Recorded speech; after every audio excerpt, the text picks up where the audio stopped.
We're going to keep the show rolling right now. It's great to have him back. They're very funny. Mark Sinclair, guys. How we doing, fourth wall? Yeah. Hey.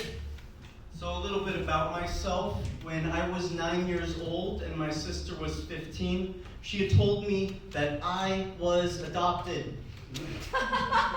This wasn't true. I don't know why she said it. But then she went further.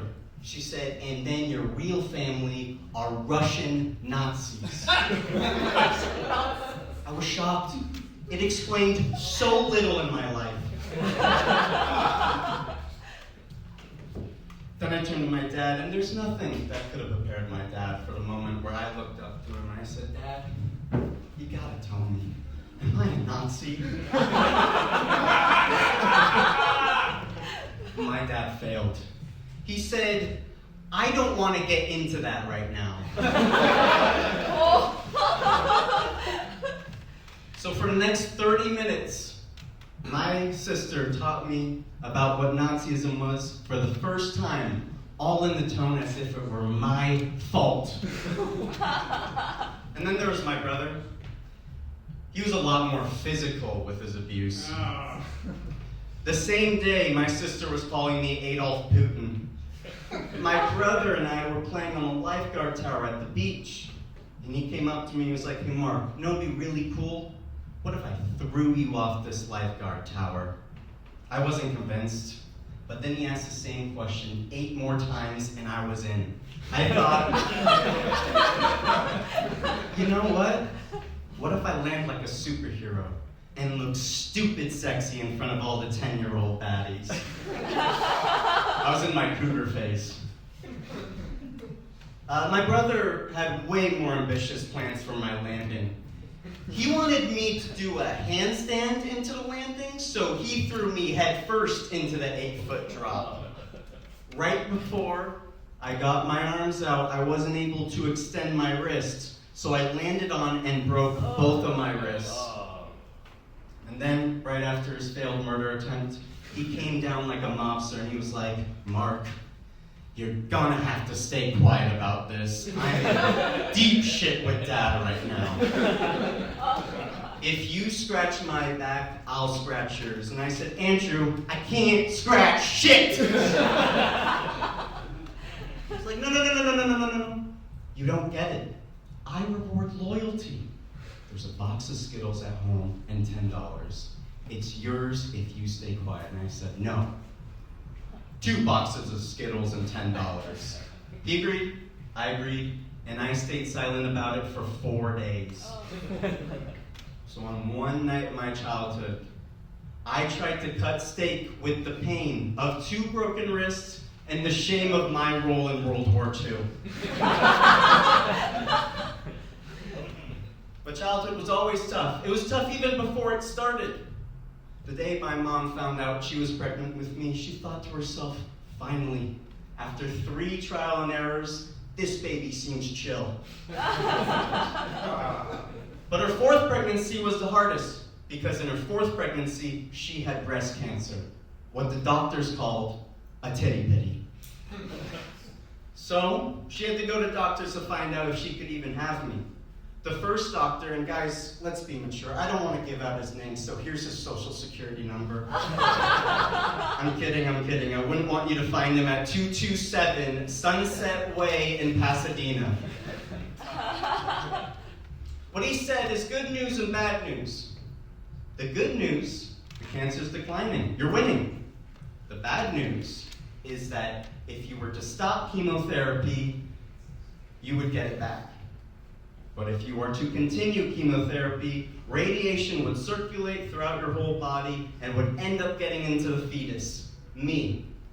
Basically, what they told my mom was, Dorothy, I'm sorry, I don't think you can go ahead with the birth because we are not sure what the radiation will do to his powers. We don't want to make an X-Men. And then he told her to get an abortion. This broke my mom's heart, but she didn't give up. She went to a second doctor. The second doctor picked up the first doctor's opinion and was just like, it looks looks like you got this opinion from Dr. Carol Patton. I said his name. You'll be able to find him, sir. But don't bother him. Don't bother him. The keys are under the mat. The second doctor wasn't confident in his medical abilities to say a different opinion. And if confidence was the issue, he should get on the same antidepressant my therapist has me on. Cocaine. A little bit of powdered confidence would have had him thinking, Dorothy, I think we can beat Octomom. But ultimately he said the same thing. Dorothy, go get an abortion. So my mom went to a third doctor. This third doctor was a lot more sympathetic, but he wasn't good at that. He told my mom, well, at least you have 3 kids. And my mom was like, no, I hate the other ones. This one's the only one that's going to be chill. But then he said, Dorothy, I think you need to get an abortion. But at that point, my ears had developed. So I just started kicking like, no! Don't do it, mother!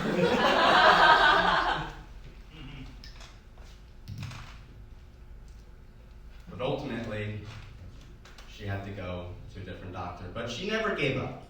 She never gave up. She went to a 4th doctor, a 5th doctor, until finally, my saving grace, on the 6th doctor, Dr. Donald Brennan, he told my mom, Dorothy, we've looked at the mammograms. This baby is so chill. We're going to go ahead with the birth and see just how powerful his powers are. We are going to start the X-Men in real life. And guys, come on. It's me. You guys know me. You guys know how much I hate spoiling the end of a story. But eventually, I would end up getting born. People all the time ask me after I tell a story, they're like, okay, so you're pro-life. That's not the case. That's not the point of this story. I am pro-choice. Woo. The point of this story is my mom made the wrong choice. The previous kid decided to take a shit in the middle of him giving birth, and he smeared shit all over the walls of the tunnel. So technically, I'm a sewer baby. And for the first couple of months of my life, she was still fighting cancer, which means every single meal I had was extraordinarily spicy. But lastly, the last part of my childhood that was relatively bad was recently my grandpa got diagnosed with late-stage dementia. I'm just glad one of us could forget the molestation. All right, that's my tank. Thank you so much. Give it up for